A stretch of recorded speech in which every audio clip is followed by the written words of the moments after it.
Hey everybody, thanks for checking out part 2 of my homemade bait holder series here that I'm going to show you guys. Last time I showed you guys a larger bait holder that I tie on like a flipping jig. It's designed, for a larger style trailer. Something that's got a lot of body to it that wire can really grip into and hold everything together. But on a small finesse jig or even some of the minnow shaking jig heads, the bait that you're going to have on there doesn't have a whole lot of body to it. It's pretty small relatively, so that homemade trailer that you bend on your own is going to have too much metal there and it's going to tear that plastic up, which completely defeats the purpose of having a bait holder on there altogether. So there's two different ways I do this. I'm going to show you guys right now, and then I'm going to show you guys how to tie them. So I actually use a Do-It preformed wire right here that you can actually pour into a lot of the molds as it is. This Ned head right here actually has it already tied or poured into it, and I've actually already powder coated over it. That works really, really well.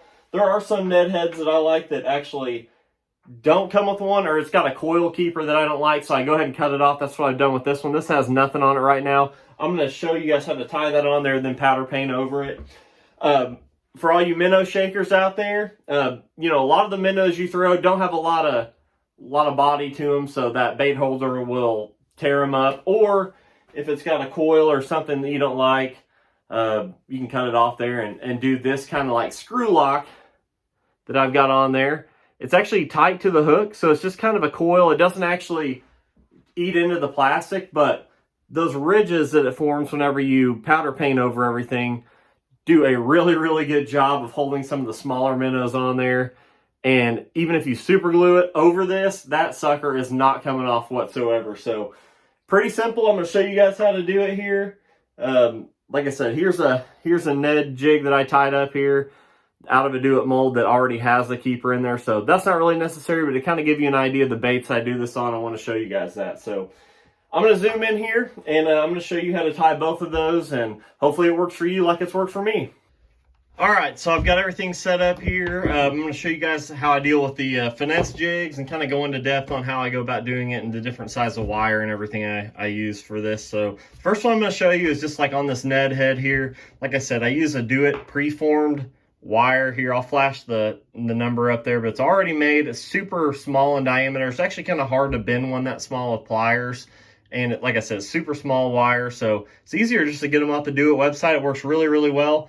Like I said before, you can actually pour these yourselves with a Do-It mold and then powder paint over it. It's all in place there. But if you got a jig head that doesn't have it, it's pretty simple. You just kind of hang it on there just like so. Or even if you want it further down the shank like that, you can go about doing this. And this is where I like to use the size 32 gauge wire. It just wraps really, really well around the smaller gauge wire holder. So pretty simple, just wrap it around there, get it started, get 4 or 5 wraps, and then what you're going to want to do is just slide it on up all the way to the front till it holds it really well, and then secure it with your fingers and just wrap on down the shank.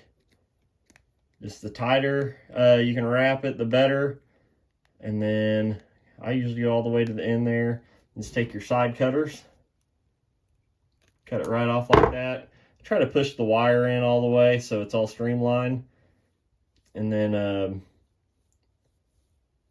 get everything folded in there. As you can see, that 32 gauge works really, really well for the smaller wire. And then from there, you're just gonna heat gun it real quick. I'll show you guys the rundown on that.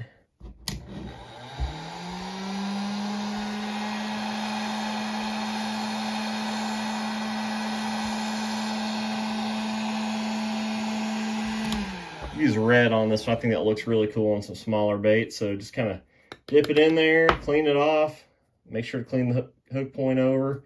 And then you've got a little bait keeper. Throw it in the oven. You're good to go. For all the minnow shaking stuff, this one here, I've got a kind of corkscrew kind of deal tied on there. There's some like really small minnows I like, and like I said, it holds it really well. It's not an actual screw lock. You're not actually locking into place. The minnow just goes right over it. And if you want to super glue it, that little kind of corkscrew design there will hold it on really, really well. You can go as far down the shank of the hook as you'd like. So I actually pick up the 28 gauge wire. It's a little bit bigger in diameter, just more to grab onto there. And pretty self-explanatory. You just kind of hold it on the jig head here, wrap it 2-3 times, and then smash everything up against the head where it's super tight on there. And then just kind of wrap it in that corkscrew kind of pattern, just like that. You can go all the way to the bend of the hook if you like. And then at the end, just wrap 2 or 3 real tight together. And then just cut it off just like that. And then, like I said, just kind of push everything over so it's all smooth. You've got that corkscrew design, lots of surface area for it to grab onto.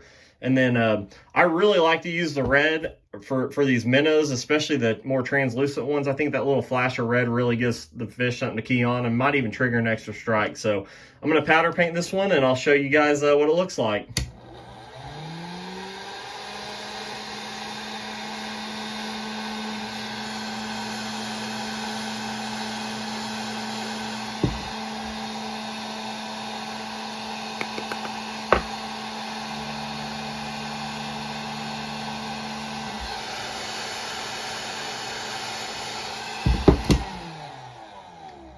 So we're all done there. That powder paint just totally covers everything really well, and you're off to the races. You got a nice corkscrew pattern that will hold that minnow on there really well. And like I said, that red looks super cool inside of a kind of clear looking minnow. So that's how I attack the finesse jig game there with smaller trailers. It's not going to tear anything up too bad, and it's going to hold that trailer on there really, really efficiently. So hope that one helps you.